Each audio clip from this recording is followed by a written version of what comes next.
Jangan lupa tonton, subscribe, like, and share.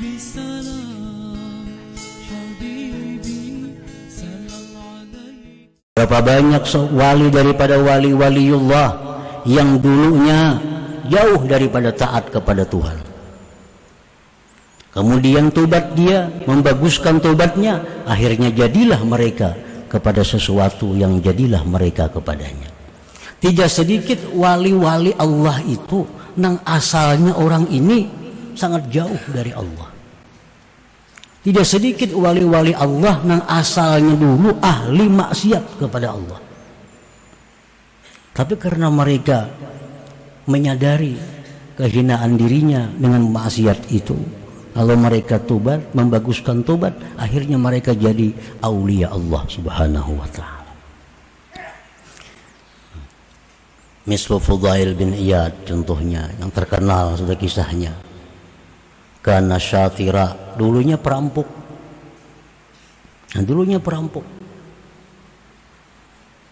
Kemudian tobat, membaguskan tobatnya, maka jadilah dia min kibaril aulia, aulia besar. Wa mislu utbatul gulam kana munhamikan pisar, dulunya tenggelam dalam kejahatan, minum-minuman, perjudian, perempuan dan lain-lain. Summa taba, kemudian tobat, wa ahsana taubatah, membaguskan tobatnya, fasara minal aulia, jadilah dia aulia Allah. Nah, fadzambu idza awrasa khaufan minallah wa taubah khairun min ta'atin awrasat amnan wa ujba. Maka bermula dosa apabila menimbulkan ketakutan kepada Allah, menimbulkan tobat, maka dosa itu lebih baik daripada taat yang membuat dia merasa aman dan ujub dengan dirinya. Ini dosa, maksiat, tapi mbak itu ini takutan lawan Tuhan. Takutan lawan Tuhan, lalunya bertobat. Nah, dosa tadi lebih baik daripada taat, yang mana seseorang dengan taat itu menjadi merasa aman dirinya, merasa pasti ke surga, merasa dirinya ahli surga, takjub dengan dirinya. Nah, itu taat lebih hina daripada maksiat. Nah, para muhibbin rahimakumullah. Jadi taat itu yang dipandang Allah isinya. Dosa dipandang Allah isinya. Nah, kenapa taat itu menjadi mulia? Karena isinya taat itu adalah ubudiyah, kehambaan. Kehambaan itu sama dengan kehinaan.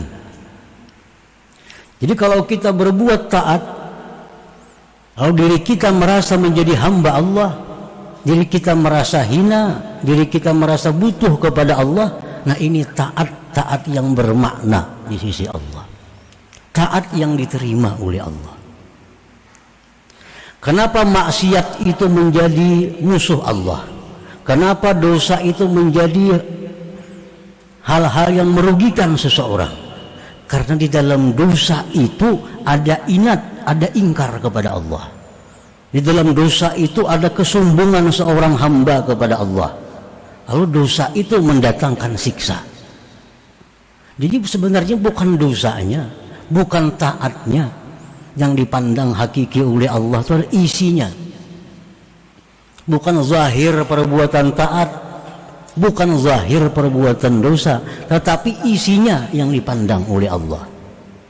Kalau perbuatan taat tapi isinya kada sesuai, taat tapi isinya angkuh, isinya sombong, isinya ujub, taat ini tidak akan punya arti apa-apa di sisi Allah dan tidak akan memberi manfaat kepada orang yang berbuat taat itu. Nah, demikian dosa. Kalau dosa ini dalamnya berisi kehinaan, dosa ini berisi bahwa dia sangat berhajat kepada perlindungan Allah, maka dosa ini menjadi sesuatu yang menyebabkan dia diridhai oleh Allah Subhanahu wa taala.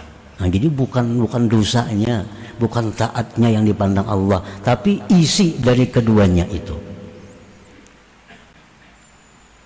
Sebagaimana berkata Imam Ahmad ibnu Athaillah, maksiatun awrasat dhullaw waftiqara khairun min ta'atin awrasat izzaw wastikbara.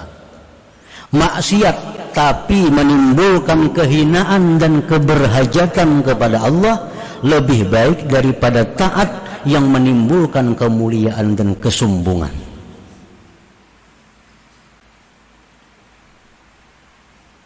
Nya maksiat pekerjaannya, ahli maksiat orang ini, tapi dalam hatinya itu dia merasa sangat hina, dalam hatinya dia merasa sangat jauh dari Allah, dalam hatinya dia sangat berhajat kepada perlindungan Allah. Nah, ini lebih baik daripada orang yang tahajud, sembahyang, macam-macam, tapi dia merasa dirinya besar. Merasa dirinya ini sombong, merasa dirinya ini angkuh, ujub dan sebagainya. Karena bertentangan dengan buah, dengan isinya tadi. Taat bermanfaat kepada kita, dihargai oleh Allah bila taat itu berisi ubudiyah, kehambaan. Kehambaan artinya kehinaan.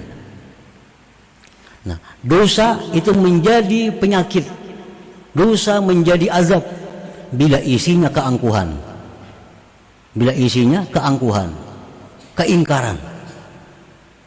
Nah, apabila dibalik yang dipandang itu isinya. Walidzalika qila, oleh karena itu dikatakan orang al-jahil al-mutawadhi' lillahi ta'ala khairun minal alim awil abid al-mutakabbir. Orang jahil, kada punya ilmu, tapi dia tawadhu. Dia merasa kebuduhan dirinya, dia merasa kehinaan dirinya. Si jahilnya itu lebih baik daripada orang alim atau ahli ibadat yang sombong. Ilmu itu bisa bermanfaat kalau membuahkan apa? Membuahkan kehinaan diri kita, membuahkan kebesaran Allah Ta'ala. Itu ilmu yang bermanfaat. Kalau punya ilmu banyak tapi kada membuahkan itu, ilmu kada ada manfaatnya.